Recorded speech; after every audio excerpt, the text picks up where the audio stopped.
my learning curve was different, but I also knew there's certain ways that I learn where I can outpace anyone with that learning curve.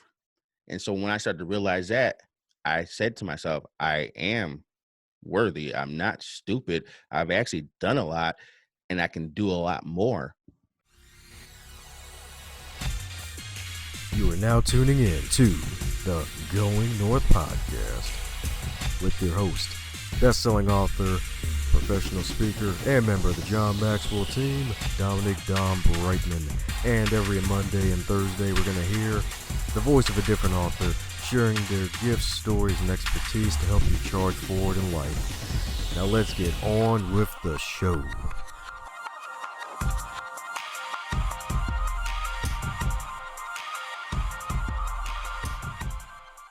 And today on the Going North podcast, where we're back at you again with another author in the building, but this time it's a special occasion, episode 250. That's right, folks.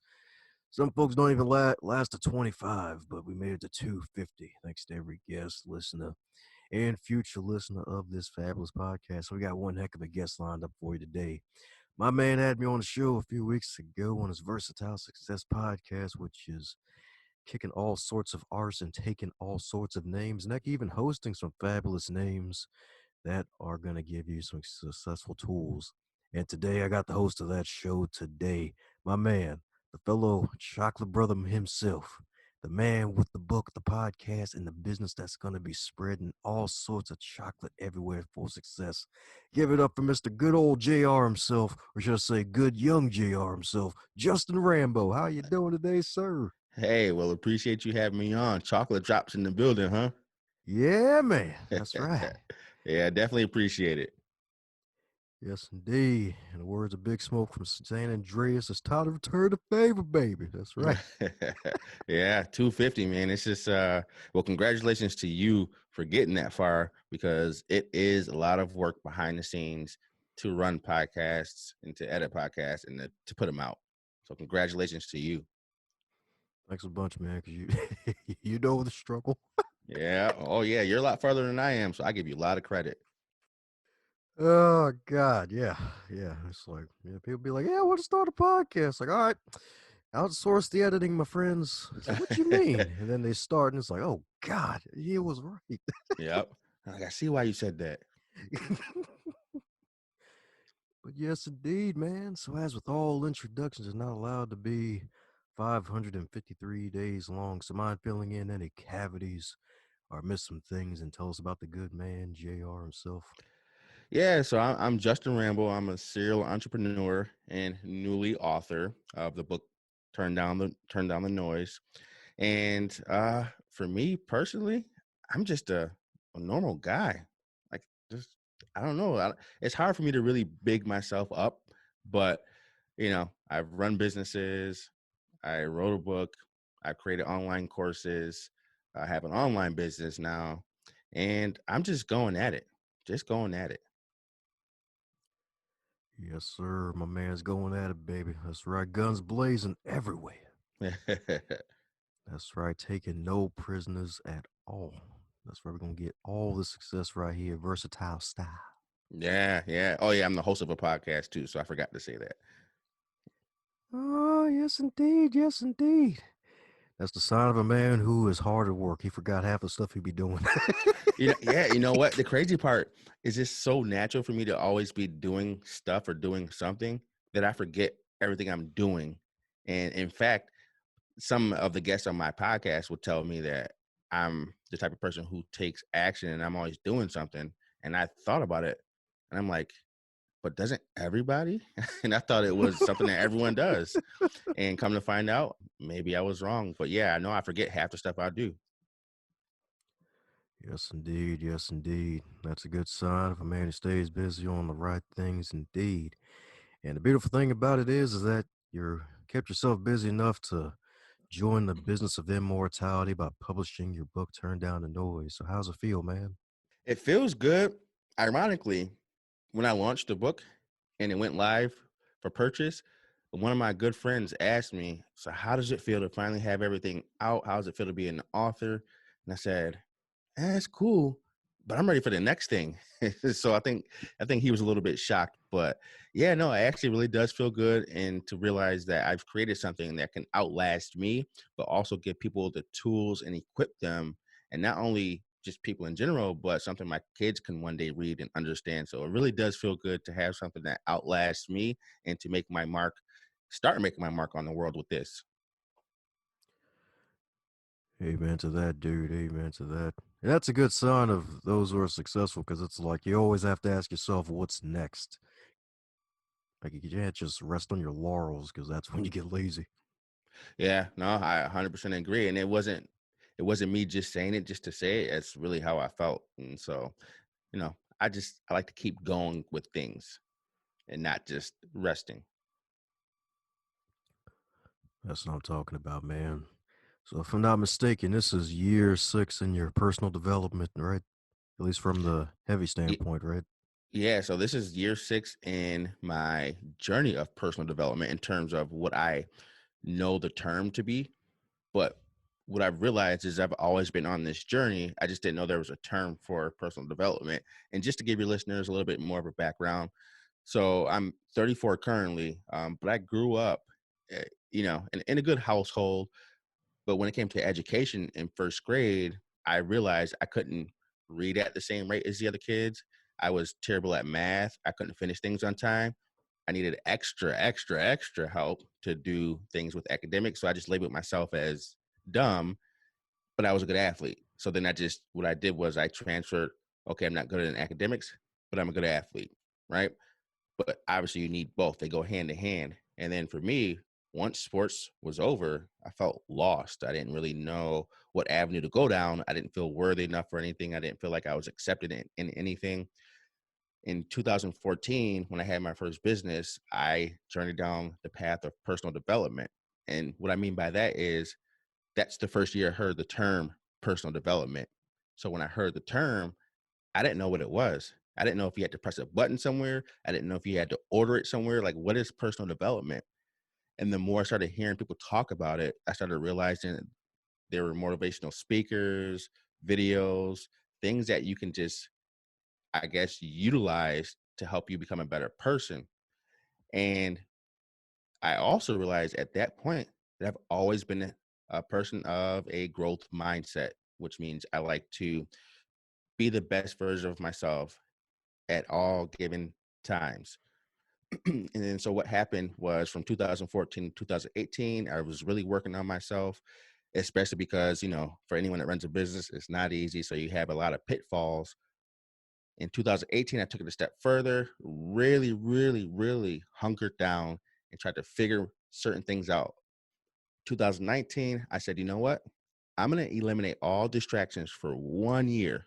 1 year. I don't know what I'm going to do, but let's see what happens if I start eliminating distractions, really focusing on myself. 2 months later, the idea for the book came, the idea for the new business came, and everything just hit all at once. So, thus, turn down the noise, eliminate distractions, getting within, finding yourself. When you find yourself and you get within yourself, you realize your passions and purpose. And since I'm an action oriented person, naturally, I'm going to chase those things. So, yeah, it's been a journey.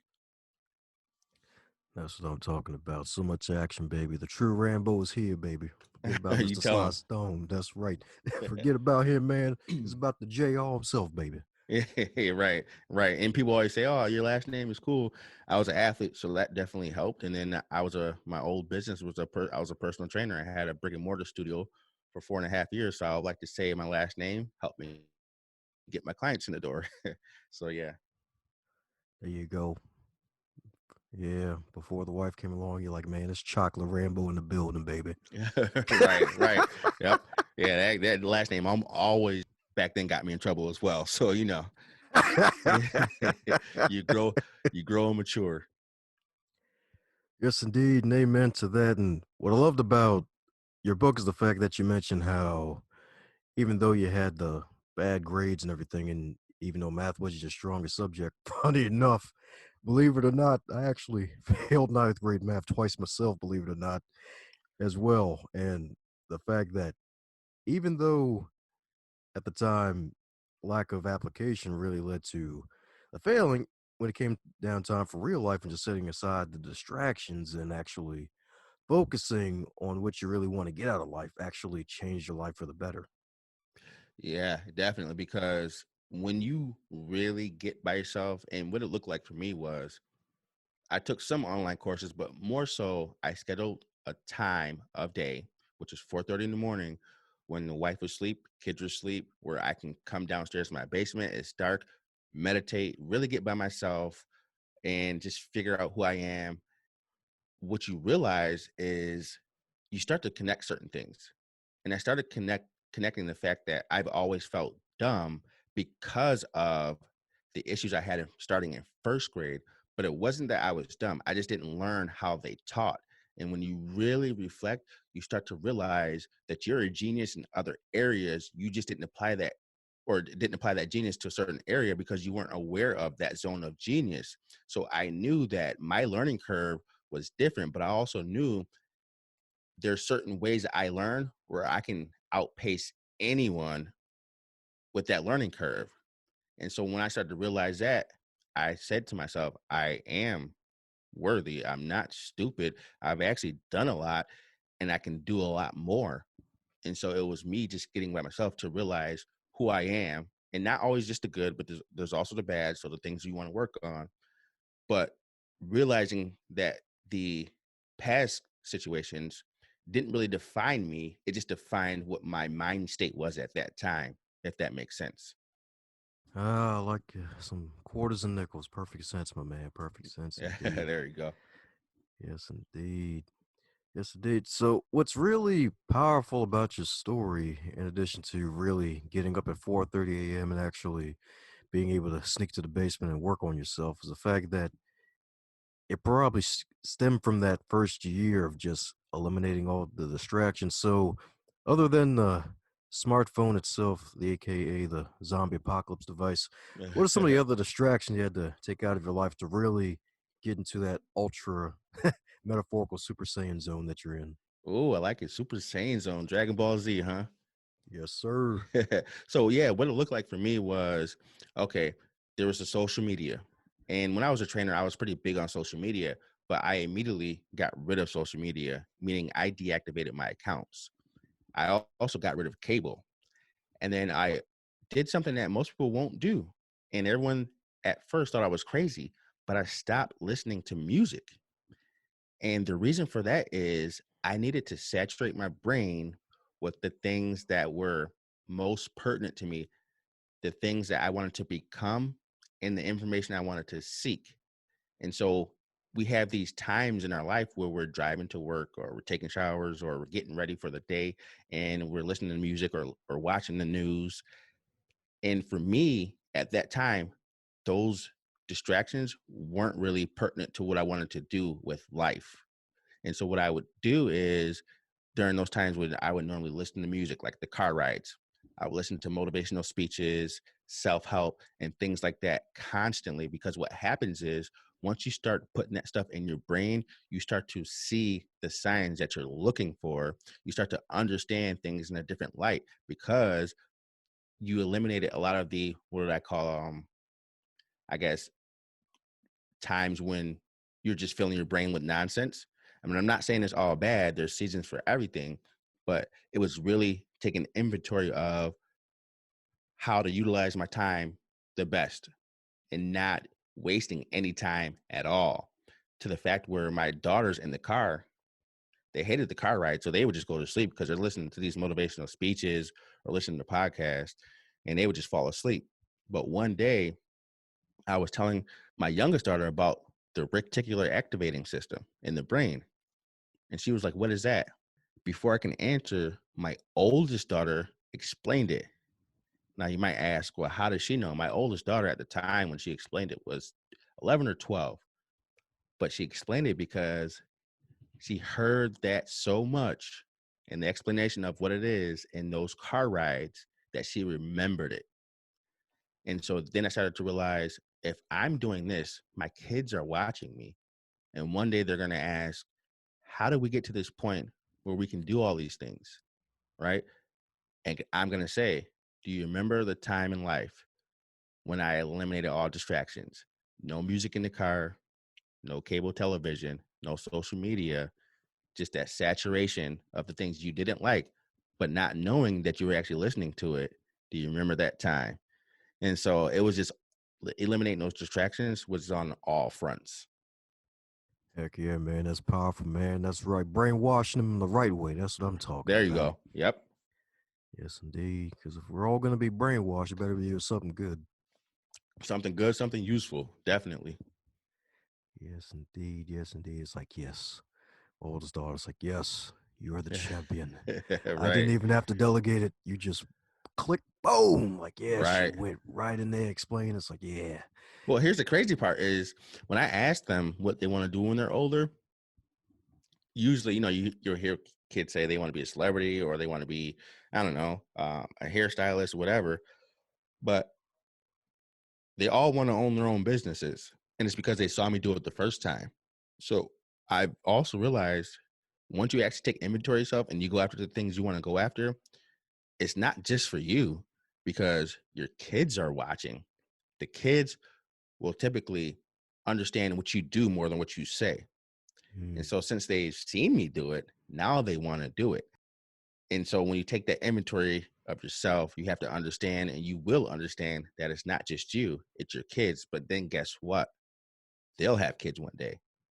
If my kids have a head start, imagine what their kids will do. So it's more of a generational thing. It's more of a legacy thing as well, because now you're instilling the morals and values, not by just talking, but you're actually showing them and doing because you took that time out to figure out who you are and you understood yourself and you understood your superpowers, you understood your uniqueness and you understood your gifts.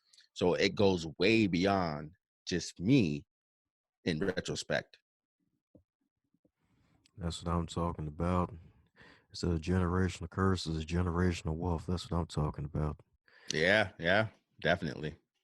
Actually, better yet, generational creation. Let's go with that. Yes, indeed. Yeah, it's actually in my mantra. I say that pretty much in my mantra. Oh, yes, Yeah. indeed. There we go. Like in my 4:30 in the morning. Now I'm not really doing it now because it's quarantine thing, schedules are off, everyone's home. But every morning, and I'll say this still every morning, but I won't do the get up at 4:30. But it is I'm a powerful, hardworking family man who will stop at nothing in order to achieve physical, mental, emotional, spiritual, and monetary success in order to break generational curses and create generational wealth. But I've been saying that for 2 years, and don't you know since I've been saying it for 2 years, a lot of those things are happening. Isn't that the craziest thing? It and funny thing is, at first it's like, yeah, or heck, even down the road when you realize it's like, oh wow, it kind of is crazy. But after a while, it's like, you know what? It it really becomes true, and it really makes you more aware of what you say to people and what people say to Yeah, you. yeah, definitely. And it makes you more aware of what you take in too from a mental standpoint. So that was me with that whole elimination. Now there's certain things I won't watch. There's certain, people I won't really interact with as much because you have to be aware of not only what you say to yourself, which is that self-talk, but what people say around you. That's really important as well. Heck yeah, man. That's right. 'Cause you can't be around the gossipers and the folks want to talk all the extra nonsense. Yeah, no negative energy, none of that. We try to keep everything as positive as possible, and you want to be around people of a like mind. If you're someone who wants to go somewhere, or if you're someone, it's like when you go to church, you don't just go to church. I mean, some people just go to church once a year, but you typically go to church, anywhere from or 1 to 3 times a week to get that nutritional food, you know what I mean? From church, not literally food. I know some churches do food, but just to hear that message and be around that environment and be around those same people. So you're feeding your soul. It's the same thing. You have to feed your brain with the things you want and the things you need and the things you desire. And so it's important to make sure that the energy that is around you, be it people, be it television, be it music, be it whatever, is there to serve the purpose of you and what you want to do. There we go. That's what I'm talking about. Amen to that. Yes, indeed. We're going to ask all the listeners to leave some in the offering plate for my man, Minister Justin, in the building. Yes. Please do. I promise I'll let it. I'll pass it around just one time. That's right. Just gonna need you to hear this over and over again. It's like, I will buy 500 copies of Turning Down the Noise. I will buy 500 copies of Turning Down the Right. Noise. Yep. That's right. That's right. Go to Exactly. sleep with it. That's Yeah. great. Yep. And then you know what? I think for me writing the book, the other thing that was really important is it's hard for me to actually it's not hard for me, but I can read a book, but it's hard to remember everything in the book and how to apply it. So at the end of each chapter, there are worksheets that correspond to that chapter. At the end of 8 chapters, you then have a full-fledged 30-day plan and plan of action on how to achieve that 30-day plan in hopes of achieving that plan, but utilizing that same formula over and over to start a domino effect in that person's life. Yes, indeed. And those books are always the best. I remember Master P's book. I forgot. I think it was Foundational Success or something. And if you flip through that book and you didn't do the activities, you could probably finish it in like 30 minutes. But that was one of the books that stood out to me the most because the activities, I was like, you know what? I'm going to make sure I do these activities. And it really changed my life. And it's great with books like yours and his like that, where it's like you get those activities where you have all of that information down on paper that's really from what you plan to do and that you actually follow the instructions and actually do. So it's great that you went that route with the book too. Yeah, it was very important for me to do that. And believe it or not, that was, creating those worksheets were actually harder than writing a book. So I don't know. It was but I like doing it though. Oh yeah, yeah, you probably fighting Microsoft Word to death, weren't you? Yep, doing that and trying to figure out, if does it make sense with what the chapter says? Like, am I doing this right?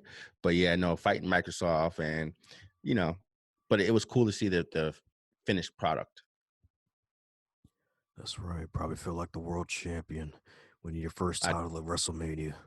I did. So now I'm just excited to keep going.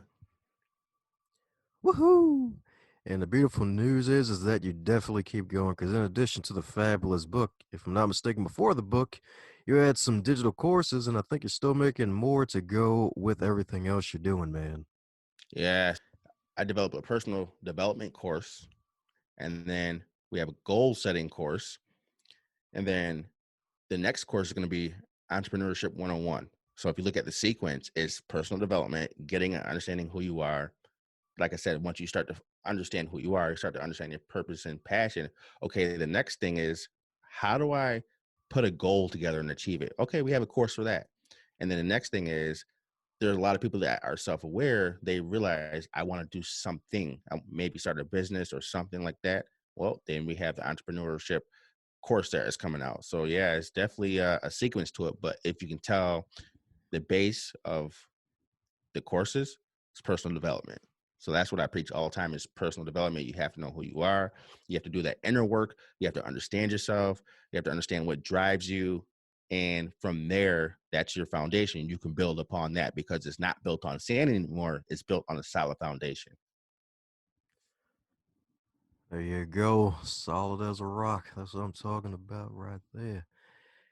That's what I'm talking about. Because it's so true. Because even with personal development, if you read a few books, listen to a few audio programs, and you get to a certain point where you feel comfortable, that's not the way to go because you still have to do that daily. You still have to feed yourself for something to keep going. So it's great that you made that the foundation because that's really where a lot of folks who have their success these days, they started out with that personal development.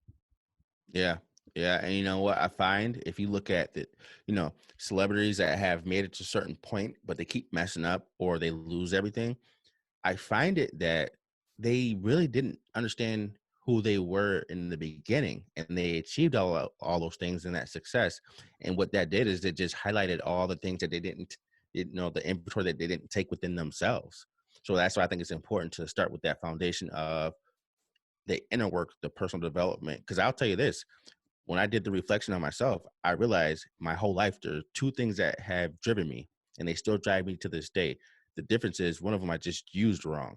So the two things that drive me are the feeling of acceptance, and I wanted that feeling of acceptance because a I didn't feel from an academic standpoint that I was accepted, right? B, my parents are still together. My dad was in the house, but he was the present, sort of absent father. So I needed that acceptance. And then I used it in the wrong way because I tried to find acceptance with the wrong people when I was younger. The other thing that also drives me is impact. The impact has always been positive. The impact is always something I've been good at in terms of impacting people. But like I said, the one thing I used in the wrong way was acceptance. Now I'm using it in the right way in terms of if I can help people understand themselves, believe in themselves, because everyone at the end of the day wants some type of acceptance, then I'm also impacting that person in a positive way.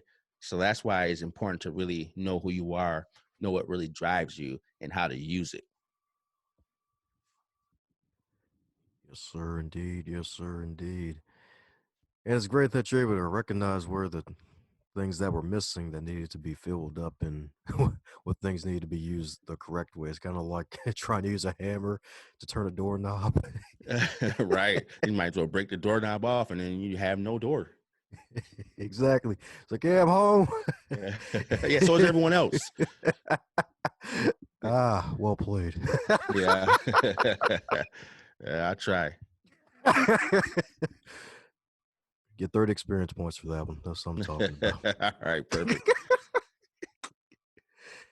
Yes, indeed. Yes, indeed. Well, since you're on the podcasting side of the game, 40 plus episodes in, what's probably been one of the biggest lessons you've learned so far through podcasting? The biggest lessons. That is a great question. I would say always be looking to step your game up.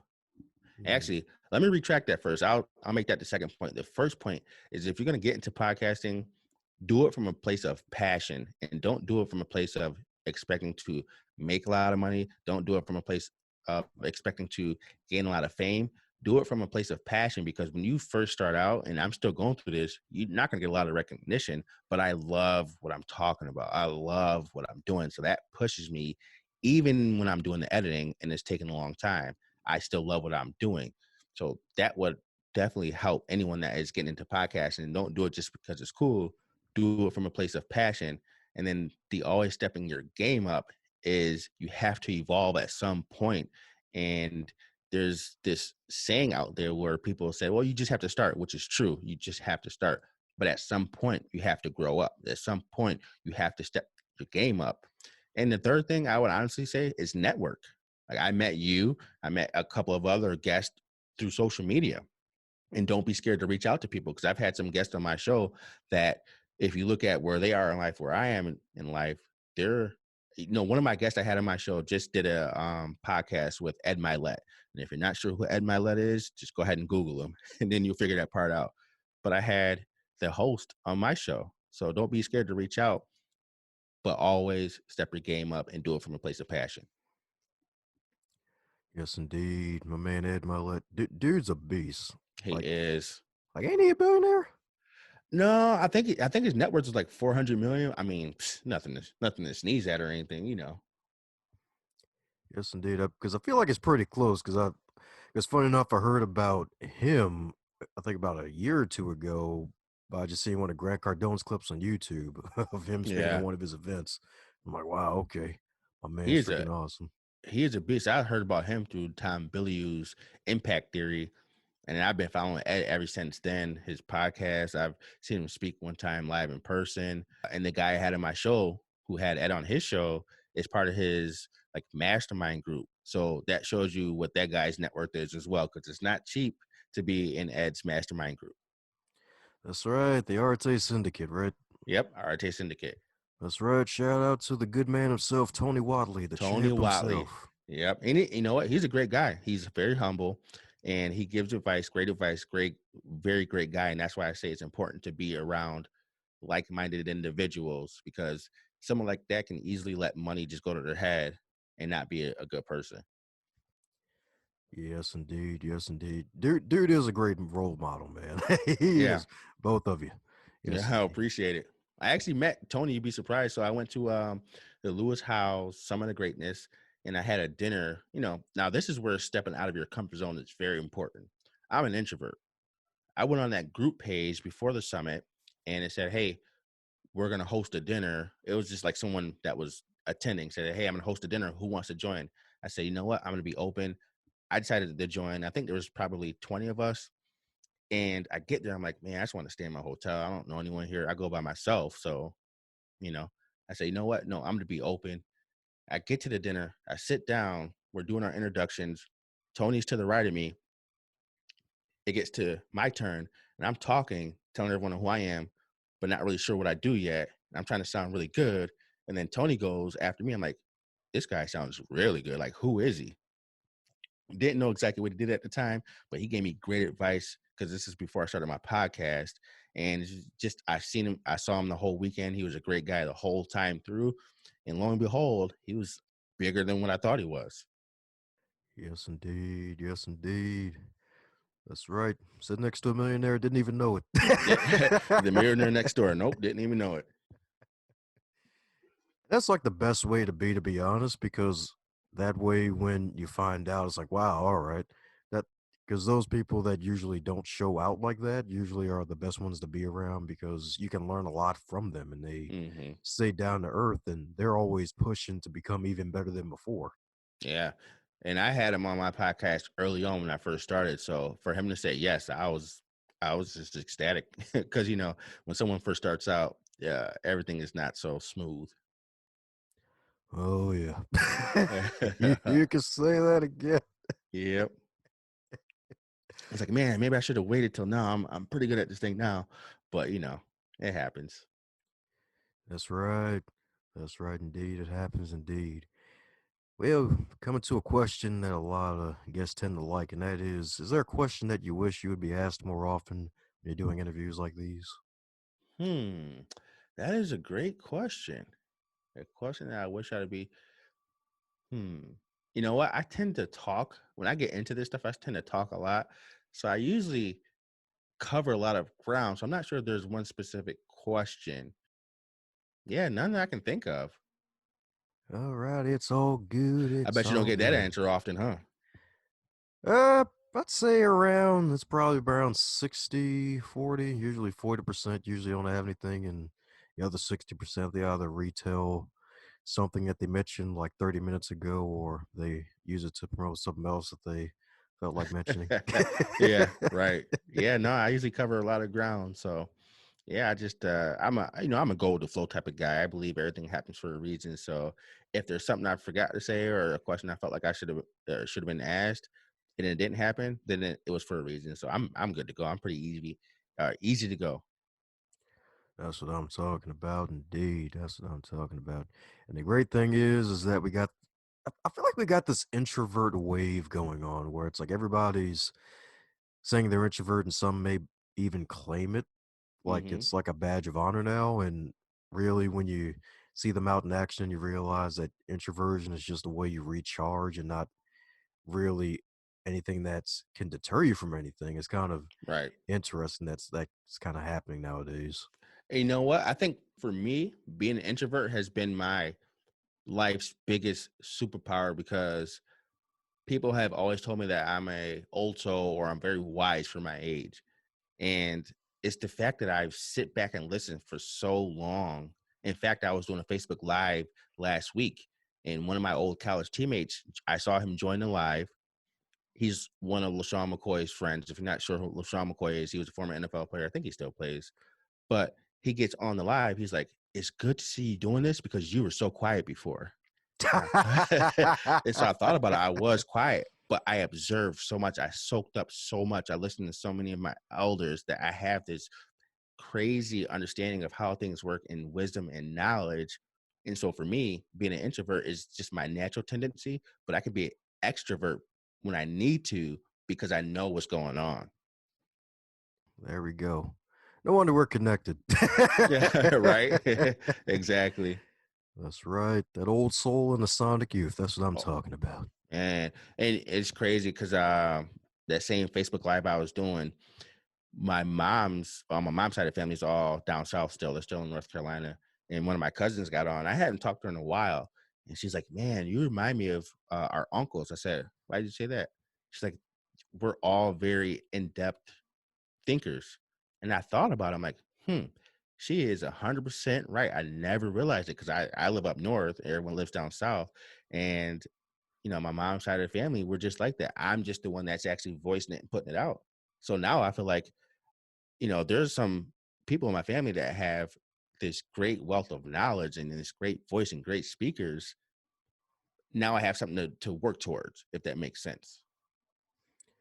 Oh, it makes perfect sense indeed. It makes perfect sense indeed. Heck, this kind of goes back to the fact that some folks, especially in the chocolate community, like there's a lot of wisdom within the community. It's just that sometimes folks don't voice their thoughts of their opinions because of basically their family or those who are around them that may have shut them down when they were young, or making Hmm. sure that they don't step on certain toes when they're certain areas, to Yeah. try to metaphorically keep the peace when we all know that that peace is just a veneer for what people really think. Right. Yep. And you know what? I say to everyone, if you have that thing you want to do, if you have that gift, just go after it. Because if I didn't do what I'm doing now, if you didn't do what you're doing now, you know how many people we help just by what we're doing. If we didn't do it, we couldn't help those people. And we would be, I guess, denying them of the help that we're giving them. Not saying that, we're perfect, but we are reaching a certain audience. We are helping people out because we're working within our gift. And it was given to you for a reason.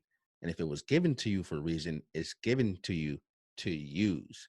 So that's why I always tell everyone, man, just go for it. There you go. That's right. Pull out that box Connect 4 and go for Right. it. Yeah. Ew. That's what I'm talking about indeed. Well, coming down to the legendary question that every guest gets to receive, and that is, if you're to wake up tomorrow and you're 25 again, but this time in 2020 with all of your knowledge and experience, what advice would you give to yourself? What advice would I give to my 25-year-old self? Yep, if only they were in 2020, though. You know what? Someone asked me that question before, and I actually a couple times, and my answer is always the same. I don't think I would give myself advice. And the reason I say that is because the things I've learned along the way. Okay, I put it this way. I'm an optimist and I understand perspective and I understand the importance of lessons. And for me, lessons really come into play when I make a mistake. Lessons really come into play when things didn't work out for me. I learn best from those, not saying I like them, but I learn from them. The good things, when good things happen, sometimes it overshadows the actual lesson within that good thing. But when it's bad, you tend to reflect a lot more. So if I had to tell myself something, I would say just keep doing what you're doing. And then it will be up to me, that 25-year-old, to interpret like, what does that mean? Okay, I'm gonna just keep living my life because I know I can skew something in my 25-year-old brain that may throw our course off. I got you. That's Yeah. right. It's like, yeah. Yeah, it's like, yep, don't fall for that trap. All right, cool. I won't fall for it. Right. And then out of nowhere, the chloroform happens. It's like, no, Yeah. he was still got you. Right. Exactly. Oh yeah. Yeah.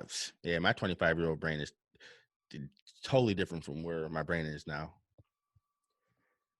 Yes, indeed. Yes, indeed. Yes, indeed. The good different too. Yeah, and in a good way. And I love with age comes wisdom. Hopefully, right? Oh yeah. Oh yeah. I'm very confident that that wisdom's coming to you. Yeah. I'm very confident. Good. I'll receive it. The classic phrase comes to mind that John Maxwell says, like, yep, they say that wisdom comes with age. Sometimes age comes alone. Right. Nope. You're 100% right about that. Sometimes it comes alone. Yep. Exactly. But one thing we don't want to be alone is your success. So for those who want to keep up with what you're doing, what's the best way, folks, to keep up with Justin? Yeah. So you can find me on Facebook. It's just Justin W. Rambo. And then you can also find me on Instagram at J underscore 85, the numerical value 85. So not actually alphabetical form. And you can just follow me on those platforms. I also have a website for my company, Versatile Success. It's versatilesuccess.com. So a couple different ways to find me, but you know what? I'm gonna be everywhere soon, so you're gonna have no choice but to see me. That's me speaking it. That's me speaking it into existence, right? That's right. Omnipresence. 10x it, Right. baby. Yep. That's right. You think it's Sly Stone? Nah, it's J Rambo. Right. Yeah, my dad thinks the movie was made after him, so he always tried to say he was going to sue somebody, but that never happened. Yeah. I I love the I, way he he's like, thinks. I was in the military down south at the time, and then the movie came out. I'm like, dude, no, stop. I ain't gonna lie. If I had that name, I'd be messing around people with that name too. I'd be like, yeah, Right. it was about me, darn it. They stole it from me. Right. Exactly. That's him. Yes, indeed. Well, there you have it, folks. Check out my man, Justin Rambo. Check out his podcast, the Versatile Success Podcast, because it keeps growing and getting better with age, indeed. And soon it'll be to episode triples. It'll be in the triple doubles, baby. It'll be Ooh, up the to big 100 of them. triples. Yes, Yeah. indeed. So, any parting words to folks still listening, man? Yeah. Parting words would be for those that feel the urge that their life was meant for more, like they feel it. It's not something you can explain, but you're not sure what to do. My greatest advice would be to set aside time, get by yourself, schedule that time out, and then do some deep, deep work within yourself. Whether you have to do it in written form, in journaling, or you just think over your life. Think about what you love, think about what your strengths are, think about what your weaknesses are, think about the situations in your life, your role in the situation. It's like really reflect because the answers you seek are already in front of you. You're just too distracted to see it. Thus, turn down the noise. Available on Amazon. How's it going, you super special, awesome human? Since you made it to the end of this episode, it looks like you really enjoyed yourself. Since you enjoyed this episode, be sure to share it with at least 3 people in your network and tell them what you really liked about this episode. Heck, even shoot myself or the guest an email and let them know what you liked most about this interview so that way they can stay inspired to keep pushing out great work.